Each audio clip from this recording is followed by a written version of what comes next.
Світовий рекорд на фудкорті, але без шаурми. 14 годин тривав президентський прес-марафон нон-стоп у Київфудмаркеті.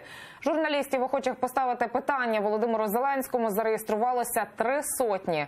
Питали президента про деокупацію Донбасу, долю Приватбанку і формулу Штайнмаєра.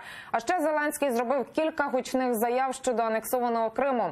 Зокрема, як повернути тему анексованого півострова до обговорення на міжнародних майданчиках, що думає про кримсько-татарську національну територіальну автономію, чому у команді президента немає кримських татар, та що він особисто втратив у Криму.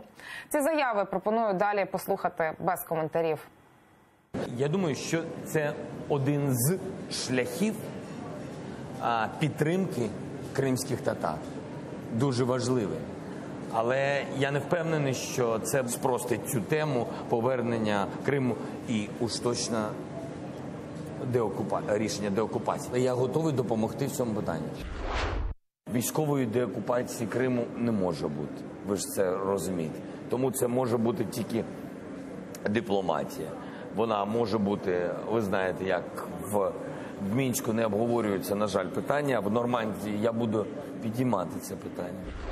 Я постійно піднімав питання, а чому в Мінську не обговорюється Крим? Не обговорюється. А чому в нормандському форматі не обговорюється Крим? Не обговорюється.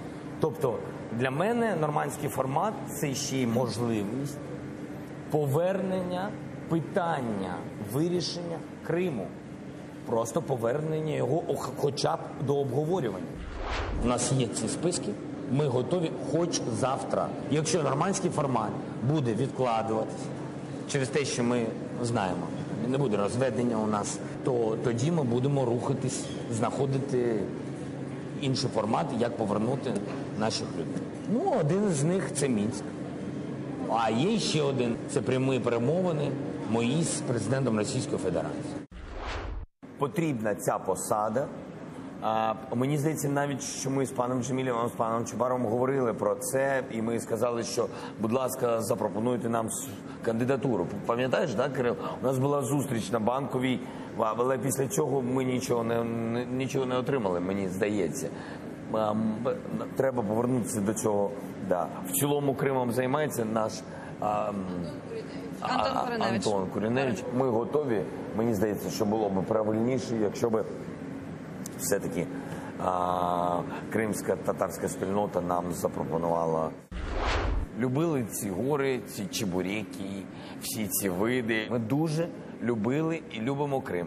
Я купив там квартиру і завіз туди плітку. Дуже прикольно, що я купив квартиру в 2013 році.